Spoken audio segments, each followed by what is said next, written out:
Hi there, my name is Diego Kanicki. This is my presentation for Data in the News. So, the article I chose is labeled Canadian Labor Market Update. Youth Labor Market Struggles Continue. Now, what research questions does this article ask? Well, they're simple. Number one is how concerned are the Canadians about the current state of the economy?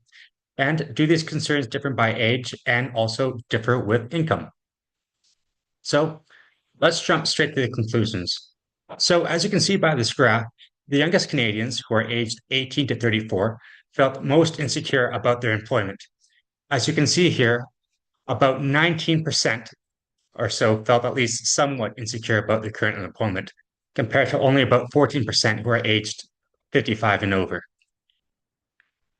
The other thing that this article found is, as you can see by the red bars in this graph, is that households with the highest incomes have the jobs with the highest rate of perceived job safety. I worded that way on purpose. If you also look at the blue graphs, you'll see that households with the medium incomes are the most pessimistic of losing their jobs.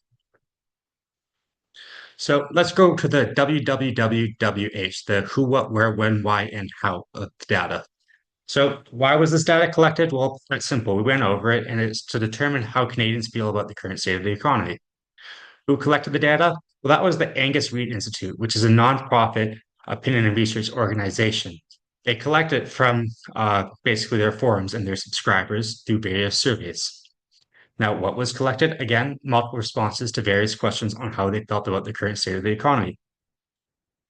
When was the data collected? Well, it was several days throughout May 2026. And of course, this was collected online throughout Canada with responses coming throughout each province. Lastly, again, how is the data collected? Again, through Angus Reid's surveys, which were online. Now, again, this is very important. It has a lot of inherent biases in the data, and we'll get to that next. So, the potential concerns. So, how was the data collected? Well, the survey only includes people who belong to the Angus Reid online panel. So, is this representative of the Canadian population? Probably not. It is most certainly not indicative of people who do not spend a lot of time online. The second major concern is the sample size. Now, 4,000 respondents is quite a bit, and it's a large sample, but again, it's only a very small fraction of Canada's population and likely not to be completely representative. Another concern of mine was how the data was analyzed. So, while the article did a very good job of analyzing how factors such as age and income affect people's perceptions of the economy, I also would have liked to see analysis done on how factors such as education and region also affect their views on and their economic concerns.